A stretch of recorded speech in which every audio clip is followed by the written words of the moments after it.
Conspiracy in violation of Dr. Malachi Z. Kobina, York, Ocran.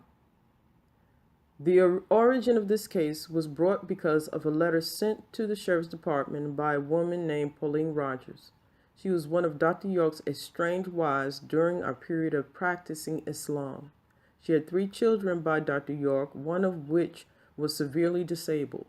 She was angry because she felt Dr. York wasn't doing enough to support her disabled child. Not that he wasn't doing anything, but she felt he wasn't doing enough. She later recanted her accusation and published articles in support of Dr. York. Later, various ex-members of our tribe, our community if you will, went on a trip to South Beach, Florida with Dr. York's son, who orchestrated the trip in order to coerce these ex-members to conspire against Dr. York. One of these members was the prosecutor's lead witness. She later recanted her accusations along with several others who later recanted their accusations against Dr. York, stating they were threatened by the government of imprisonment and or their children taken away from them if they did not agree to help them. Another person that attended the event was a personal friend of Dr. York's son, who is our brother Dusua York. He wanted to testify about the conspiracy. However, the judge would not allow the jury to hear his inculpable testimony. That's right. He had testimony that would vindicate Dr. York and expose the conspiracy, and the judge would not let the jury hear his testimony. Also, here is important to mention that these initial individuals that contrived this plot against Dr. Malachi Z. York in South Beach, Florida, and went to the sheriff were grown women. They were not minors. They were not minors when they moved to Georgia. So the initial charges brought on Dr. York of intent to transport minors across state lines, which is what made it a federal case in the beginning, did not apply. The RICO and forfeiture charges did not apply. And they knew that it would not apply. That is why they had to recruit more alleged victims. And to fortify their lies, they had to make up molestation cases of people under the age of 14. Why? Now let me state here that Dr. York is innocent of their accusations and did not have any sexual relationship with any minors. But for the purpose of exposing this conspiracy, I'm stating these legal facts. Now prior to 1995, Georgia was the only state to have an age of sexual consent at the age of 14. What this means is that these alleged victims that initially brought these charges on Dr. York were above the age of 14. This means that all the women that went to South Beach that formed this conspiracy of molestation against Dr. York did not have a case. So they had to purport that he had allegedly molested children under the age of 14 and that he had been molesting them since 1988. Now, the crazy thing about this is Dr. York started the mission in 1997. So for almost 20 years, this man had no one ever come forward from this time or that era of time that stated he was in any way inappropriate to them. I came in the community in 1980 at the age of 15, and in fact, he told me if he knew I was that young, he wouldn't have let me come in. So you mean to tell me after 20 years, Dr. York just woke up one day and said, I'm going to be a pedophile and serial molester? That makes no sense whatsoever. So this is why their claims had no merit and no evidence. And in pretrial hearings, Assistant U.S. Attorney Richard S. Moultrie admitted that the federal government has scant evidence. This means they didn't have enough evidence to convict Dr. York, which is why they wanted the state's testimony. Now you see why Dr. York's attorneys working with the government allowed Dr. York to be shuffled back and forth from federal to state to be arraigned and charged in egregious 200 counts of molestation and statutory rape charges. The federal court needed those grand jury testimonies to prejudice Dr. York's case, which they would not have had if Dr. York's attorneys would have never allowed him to be arraigned by the state. Had Dr. York's attorneys demand a speedy trial and not allow the habeas corpus to be submitted, then the federal court would not have had a case and they would have had to concede because they did not have any proof of jurisdiction over Dr. York. but his own attorneys sold him out. The government had not enough evidence against Dr. York, so they had to rely on prejudice against Dr. York to convict him. This is where the lies from the alleged victims came from that was spawned out of a conspiracy orchestrated by the sheriff of Putnam County and Dr. York's son.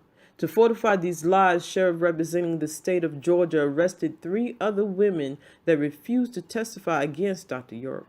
One was his wife, who refused to conspire against him, so she was charged as a co-defendant, and the others were 2 women that were originally viewed as alleged victims until they refused to agree to the conspiracy and as a result was arrested and made co-defendants. Now remember what I read about the plea agreement. Sometimes a plea agreement is used as leverage so that the person will testify against another individual.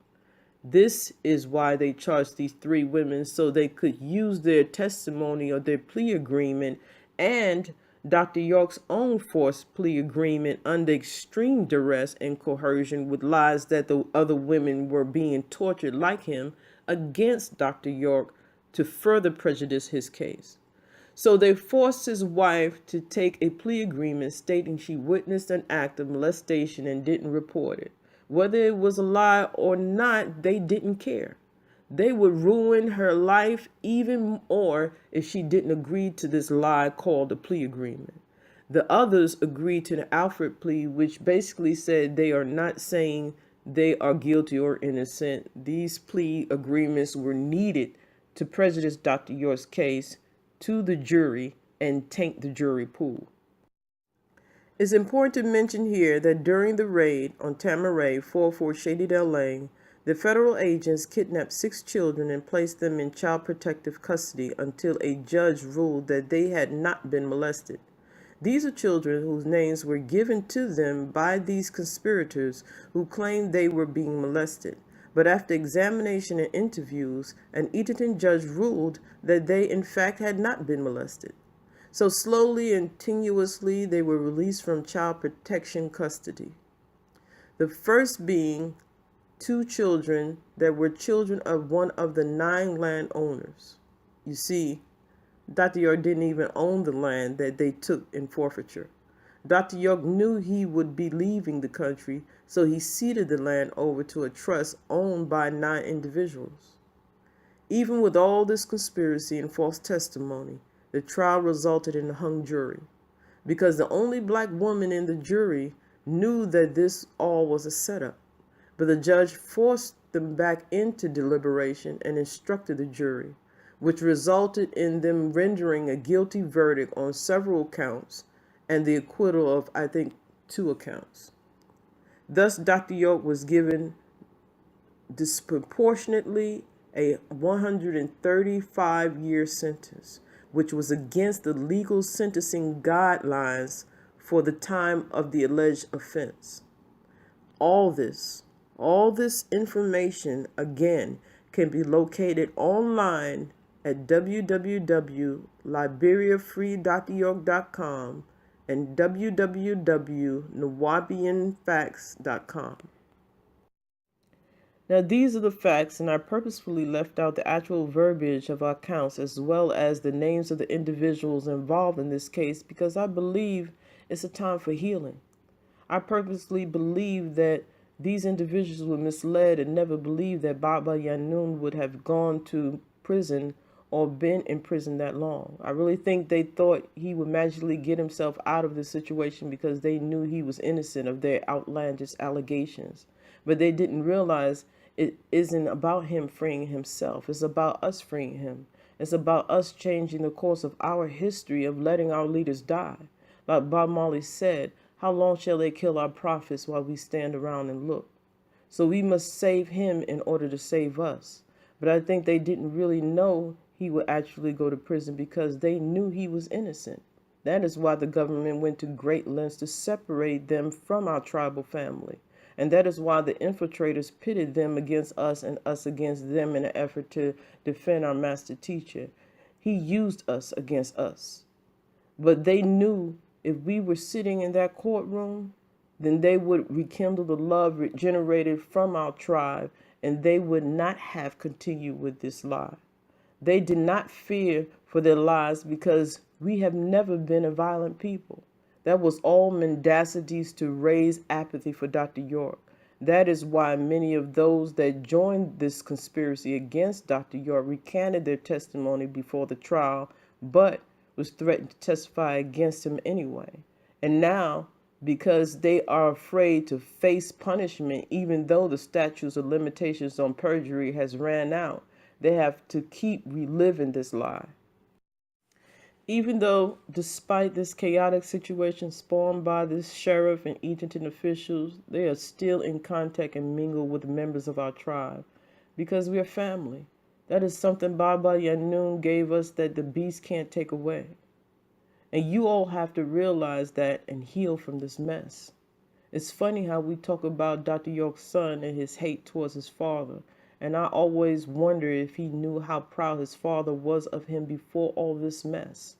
I remember walking with Dr. York and him saying, I taught my son about the business and he became better at it than I am. And he said it with that proud father look. It's time to heal. It's time for forgiveness. It's time to grow. In 2018, there is nothing from keeping us from soaring but us. Look at the growth of our tribe. Imagine what Ba'ah can do if he is freed. Which brings me to my final point.